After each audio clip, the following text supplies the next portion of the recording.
types of women. 5 types of women, don't marry them. And the opposite is true. The worst one is Annana. A woman who is a what? Annana. The second one he said Hannana. The third one he said is Haddaqa. The third he said it's I said the third, right? The fourth. The fourth one he said Barraqa. And the fifth one he said Shaddaqa. Stay away from a woman who has those 5. The first one is Annana, is a woman who is kathiratul anini wa shakwa. She complains all the time. Every day she's complaining. She's got something to complain about. Everything you do for her, she's still complaining. But you could have done this. She doesn't believe that the thought counts, yeah? She doesn't believe that. The thought counts. So for her, it's like, no, that's not enough. You could have done more. I know you could have done more. Why are you just giving me this? Etc. So she's always complaining.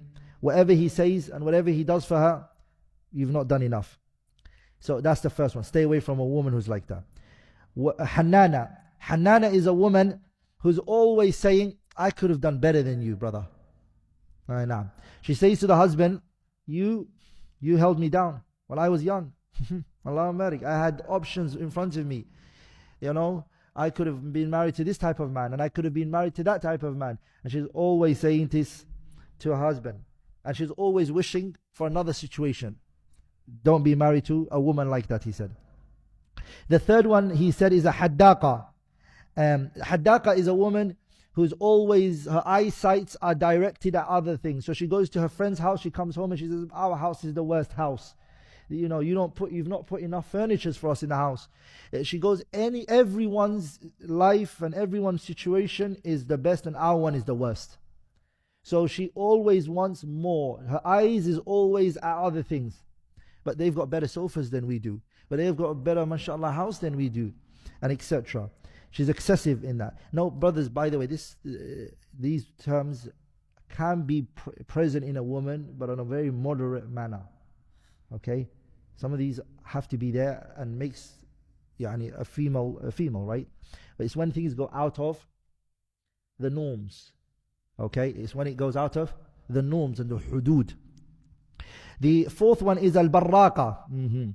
Al-barraqa is a woman who's preoccupied with her looks. She doesn't care about the children. She doesn't care about even the house and cleanliness of the house. And she does not care in any way, shape or form about her husband. All day she's on that makeup, smacking it against her face. She's dressing up for herself. And at night time she's just taking off her makeup.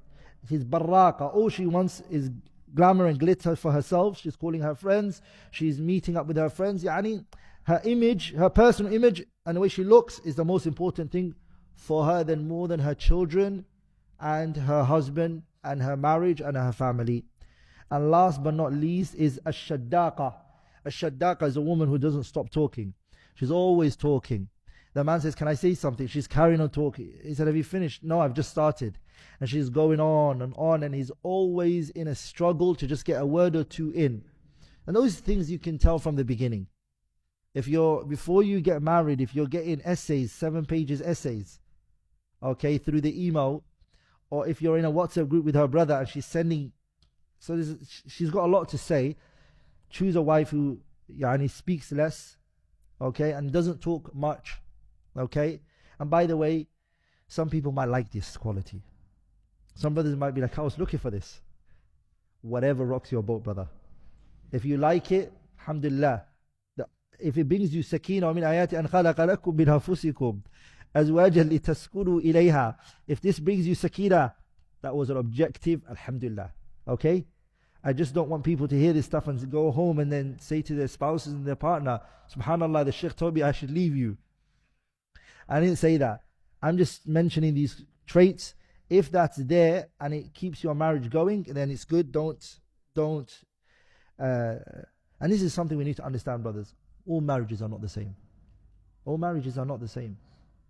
And to think that the way that your marriage works is the way that somebody else's marriage is going to work, where somebody else's marriage is going to work, is a wrong and flawed argument.